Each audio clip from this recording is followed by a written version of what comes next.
The United States government is continuing to gang stalk me with sirens. So let's see what they have planned as I go to the store.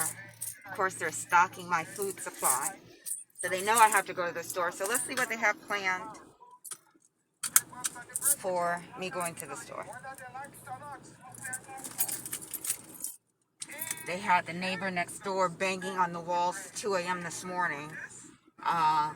Dr. Jamil Angelo Mena's fake wife, the Bahamas Prime Minister's son, they moved next door to gang stalk me after I purchased a ticket to the Bahamas that they prevented me from going to. So they decided to move his fake spouse next door and have her banging on the walls and surveillance me in my home nonstop. So let's see what they got planned today, guys.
And they're sending a military helicopter over the vehicle. See them right